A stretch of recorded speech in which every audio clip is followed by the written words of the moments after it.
Sa mapagpalayang araw po sa ating lahat, mga kaibigan, ito po ang kawal ng demokrasya na nagsasabing Bismillahirrahmanirrahim.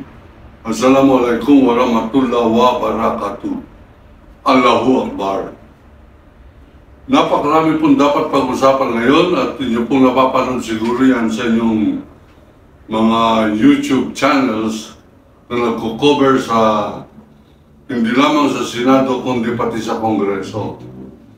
Abay lumalabas po dito po sa dalawang kagawaran na ito, ang Senado at ng Kongreso, mga babae po ang lumulutang ng mga bida. Halimbawa sa Senate, walang pasubali na ang nagiging bida po riyan ay walang iba kundi si Risa Hontiveros. At sa international, abay nagpapaligsahan po diyan ang pangalan ni Laila de Lima bilang martir ng Freedom and Democracy sa Pilipinas at si Maria Ressa na Nobel Peace Prize winner, awardee. Ang pinaglalaban niya po ay press freedom o kalayaan ng pamamahayag. At siyempre, lumilitaw ng mga babae po ay magagaling sapagkat nandiyan po, halimbawa, sila Congresswoman Luistro, Congresswoman Kimbo, na ito pong si Congresswoman Kimbo bilang chairman ng Appropriations Committee ay sinasalbahin po yan ni Sara Duterte. Madadako po tayo ngayon sa ibang klase mga babae naman. Dito po sa mga notorious na mga kababaihan, nandiyan po si Sara Duterte, andyan si Garma, babae pa naman na Colonel Police, nandiyan siyempre yung bagong notorious na ka-selfie-selfie ni Benner Abalos, at boyfriend ng isang mayor sa Suwal, Pangasinan. Ang pangalan ay Go Huaping alias Alice Go. Mga kaibigan, dito po sa mga babaeng notorious, isa-isahin po natin. Bakit po notorious si Sara Duterte? Abay, kahit na pinagtatanggol po ito ng isang tradisyonal na tuta ni Duterte ng pangalan ay si Rodante Marcoleta. Iginigit po nito ng pagtatanggol kay Duterte tungkol po dun sa dinisalaw ng Commission on Audit. Atin pong papag-usapan yan. Ano sa ibig sabihin ng disallow? Sa wikang Pilipino, hindi pinayagan, hindi nakapasa, hindi pwedeng gawing dahilan. Sapagkat si Sara Duterte ay napatunayan noong 2022, bagong upo pa lamang siya, sa loob ng 11 araw, 125 million ang kanyang ginastos sa confidential funds at nilagay niya kung ano-ano, nagbayad siya di umano ng mga nagbibigay ng impormasyon tungkol sa seguridad ng bansa. Bumili siya ng mga kagamitan na hindi niya po may pakita at ito po ay inayawan ng nag-o-audit. Yung nag-o-audit, siya po nagkikwenta at nag-imbestiga ng dahilan kung bakit nagagastos ang pera ng bayan. Commission audit, ino-audit po. Ang ibig po sabihin ng audit ay yung masusing pag-aaral upang malaman kung saan napunta ang budget. Hindi may paliwanag ni Sara Duterte, pero porque siya ay Vice President na, 125 million in 11 days, inubos niya po yan. Eh siyempre, hindi yan nakapasa sa audit at mahigit sa kalahati po nito ay pinasusoli sa kanya. 73 million pesos ng taxpayers' money ay naki Sara Duterte at hindi niya pa napapaliwanag ito. Ito, kung tawagin po ng mga manunulat, tip of the iceberg. Marami pa akong naglalabasan na mas malalaking mga kaso.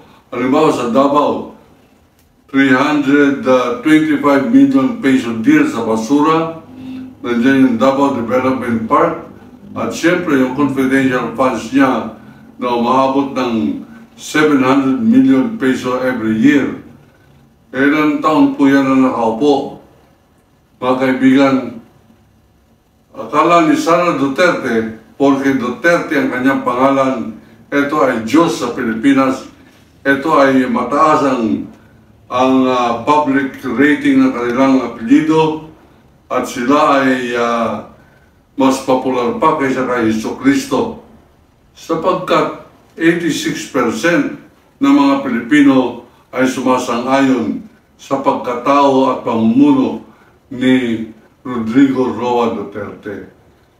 At sa kabilang dako naman, mga kaibigan, nandyan yung policewoman, Garma, Teniente, pinaaral ng taxes ng Pilipinas sa Philippine National Police Academy, PNPA. At siya po ay nag-graduate, magmula po na nag-graduate siya, mature naman po siya. Doon po sila nakakilala ng kanyang asawa, at doon po rin nakaklase niya ang ilang mga police officers na kanyang tinulungan, pati na rin police officer na nakulong sa salang murder, si Fortaleza. Mga kaibigan, ang kanyang pangalan, Rowena Garma. Ito si Rowena Garma, sangayon po sa ating pagsasaliksik, ay napakayaman po na pulis. At nung siya po ay hinamon niyang isang congressman na pipirma daw ba siya ng waiver sa kanyang bank account, taasan sinabi niya, no, Your Honor. Hindi siya papayag sapagkat hindi niya maaring ma-justify, may paliwanag kung bakit ganun kalaki ang kanyang pera. Meron siyang bahay sa California, meron po siyang bahay sa Baguio, may bahay siya sa Bulacan, at siyempre may bahay siya sa Davao. Ang kanyang 90% ng kanyang karir ay bilang isang opisyal na magagandang mga assignment at magagandang grupo dyan po sa Davao Police Station. Siya ay naging hepe ng CIDG, naging provincial commander ng Cebu City, kahit na ayaw ng mayor doon, sapagkat marami na siyang record na maraming pinapapatay itong si Garma. Abay, pinilit pa rin, wala nagawa si Mayor Tommy Osmeña, kundi tanggapin niya ang appointment ni Garma bilang Chief of Police ng Cebu City. At wala pong ginawa ito si Tommy Osmeña kundi magprotesta, sapagkat ang performance po ni Garma ay hindi po kanais-nais. Bakit po pinagtatanggol ito ng mga Duterte? Sang-ayon po dun sa aking kaibigan na kilala po ng lahat na siyang panganay ng Tulfo Brothers, itong si Ramon Tulfo, binulgar niya, mga kaibigan. At bagay, meron din siya sinabihan ng kaibigan namin na taga Davao, sapagkat ako'y naging newspaper man din ng Davao City, mga kaibigan. Sinabi niya, talagang kabit ni Digong yan si Colonel Garma. At kaya nga yan, nung nagretiro po pagkapulis yan, 10 years earlier than her retirement date. Nung 47 years old po siya, ang retirement date po ay 57. Abay, nag-retire po siya ng June 30, July 15, na-appoint agad siya na General Manager ng Philippine Charity Sweepstakes Office. At dito, mga kaibigan, ibinulgar ni Sandra Cam ang masyado malaking korupsyon nagaganap sa Office of the General Manager sa ilalim ni Garma.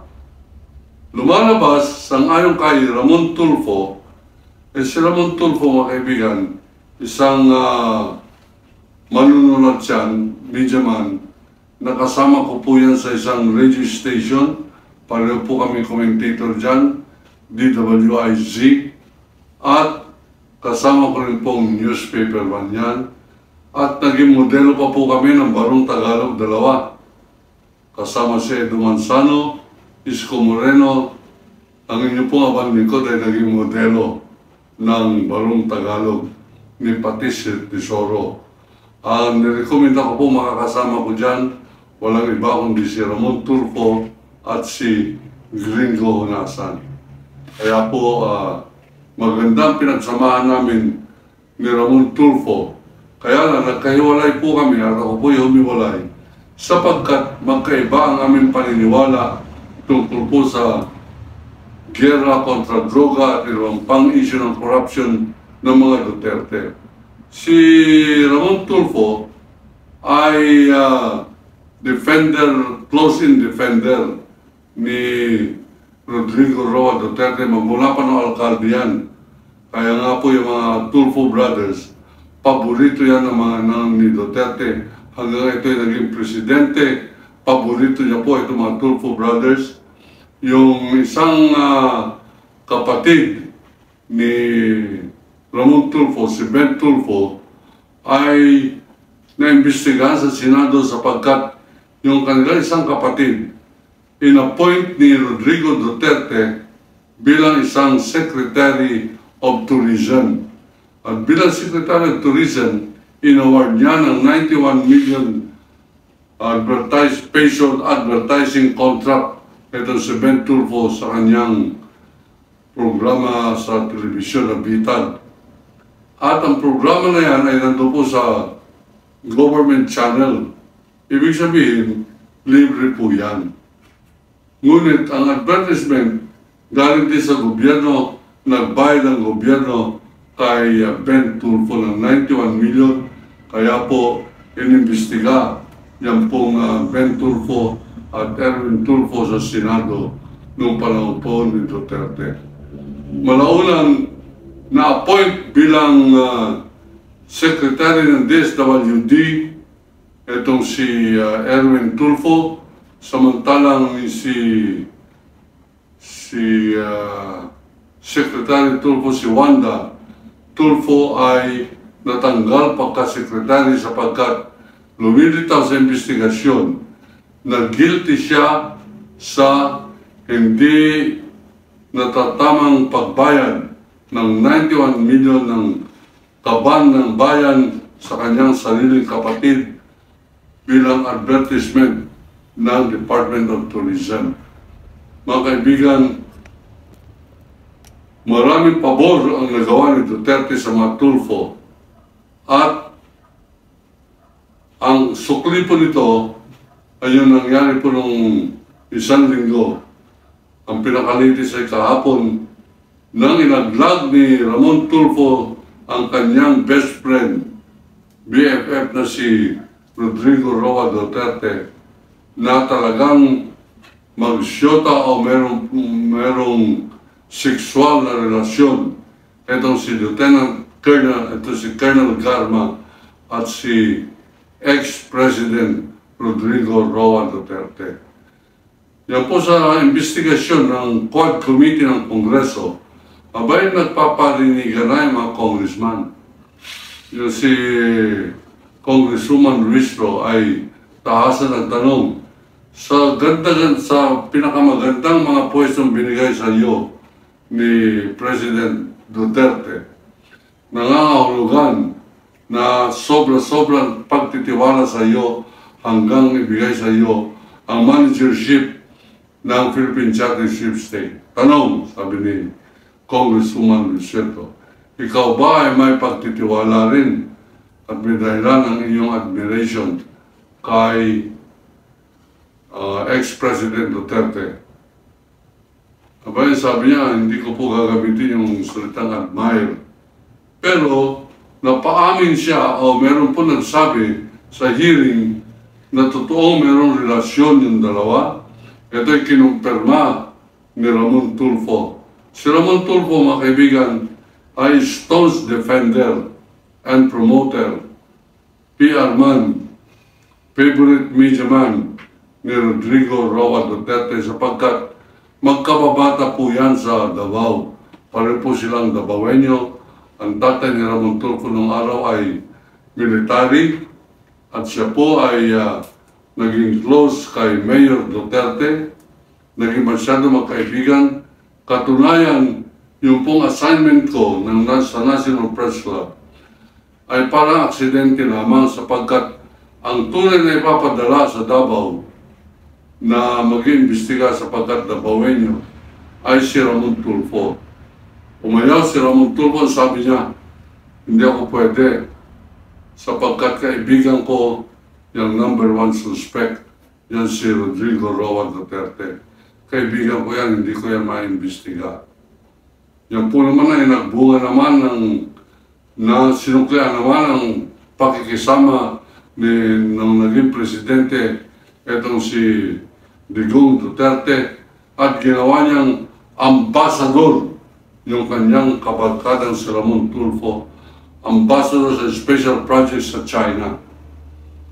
At sabi nga ni Duterte, napakaraming pera ng mga insik na ito. Kung maaari lang, kung babae lang ito, kakabitin ko ito sabi niya.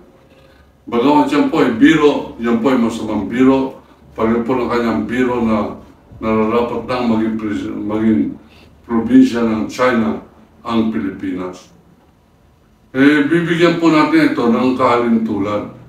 Abay, hindi po ako sumasang-ayon dito sa mga paninindigan ng isang congressman na walang pinakitang pagmamahal sa bayan ng pangalan Congressman Rodante Marcoleta.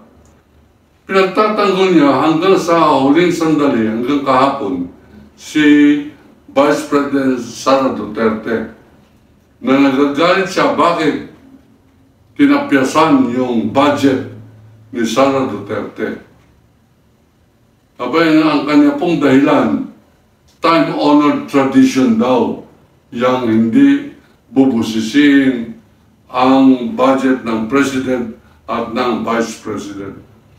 Ang dahilan ay hindi dahil sa tamang paggastos, kundi dahil sa tradisyon na walang kukwestiyon sa pera ng bayan pag ang gagamit ay Presidente at Vice President. Hindi ko alam kung saan ang loyalty nitong Marcoleta na ito, pero ito po ang ating masasabi. Kung tradisyon ay ang pagtatakip ng pagnanakaw, yan ay isang malaking kamalian at yan ay hindi po natin sinasang-ayunan.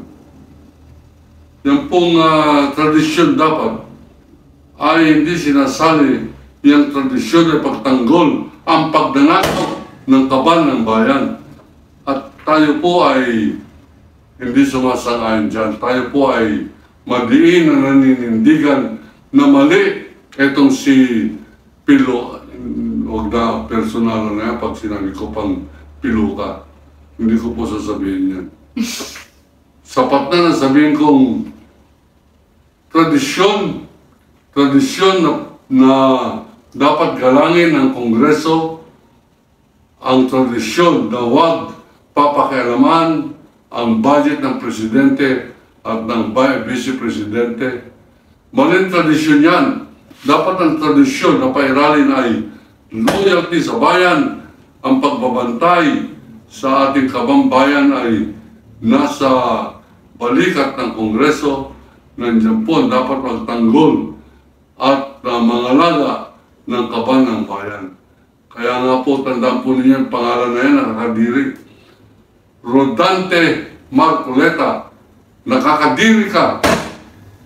Natatandaan ko po ito po yung masugid na tagatahol ng mga Duterte na nag-prosecute at nanguna sa pag-disapprove ng renewal ng franchise ng ABS-CBN.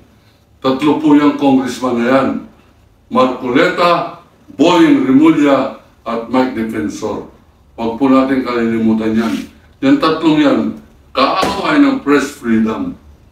At ito si Marcoleta, mga kaibigan, ay lumilitaw na kaaway ng bansang Pilipinas sapagkat ang kanyang pinagtatanggol ay ang interes ni Sara Duterte laban sa kaban ng bayan. Ngayon, meron po tayong pasasalamat sa lahat po ng mga nagbibigay po sa atin ng komento at nagsishare para lumawak lalo ang ating programa. Maraming salamat po. Meron po rin nagsabi sa komento at akin po itong binibigyan ng konting panahon na sagutin. Ang sabi, bakit ka nagagalit sa iyong programa? Hindi ba ang journalist dapat nagpapaliwanag, nagpapahayag lamang ng balita? Mali po. Ang journalist, hindi lamang po tagabigay ng balita, kundi tagahubog din ng paniniwala. At lalo tigid, yun po aking paniniwala na ako po ay Pilipino muna, pangalawa lamang ang aking pagiging journalist o mamamahayag. At kung ako po ay nagagalit ko minsan, nagiging emosyonal ko minsan, abay, emosyon po ng aking po mga tagapakinig yan, aking nire-reflect o aking po dinadala kanilang tinig o galit o gigil. Isa sa mga nagbibigay komento po sa atin, isang abogadong ang pangalan ay Atty. Bombet Abad. At ang sabi niya, hindi na ako naniniwala sa mga drama ng mga Duterte na yan. Ang dapat ay usigin na sapagkat napakarami ng krimen nitong Duterte gang. Ako po'y sumasang-ayon sa inyo. At tayo po ay uusig bilang isang mamamahayag, bilang kawal ng demokrasya. At ito pong ating pong Chris dito, kaya po nandyan yan. Yan po ay simbolo ng pakikibaka po natin at ating pong protesta laban po sa tuloy-tuloy na pagpasok ng mga barkong militar ng China sa ating pong karagatan.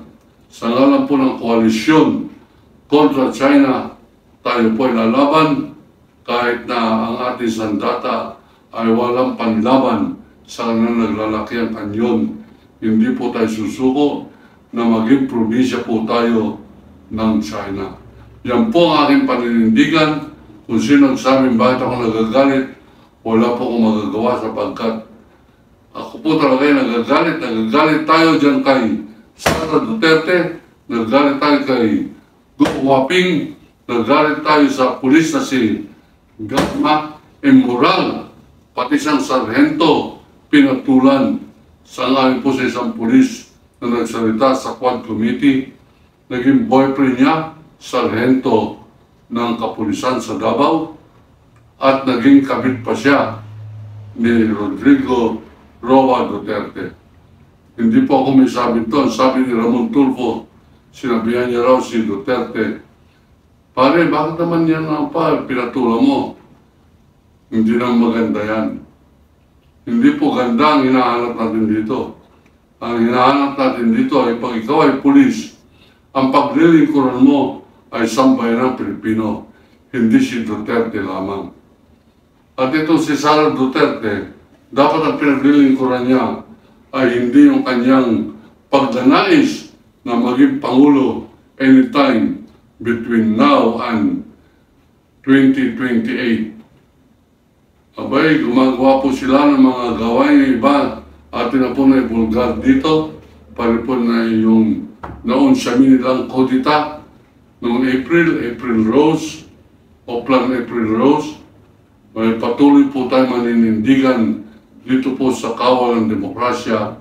Sukdulan, tayo po ay hamunin na naman, hindi po tayo atras. Meron pong nagbiro sa akin.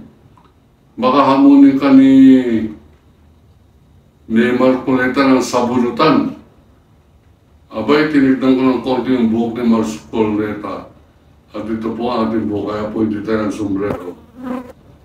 Sabi ko, hindi ko ugali ang umaatras sa mga hamon na ganyan.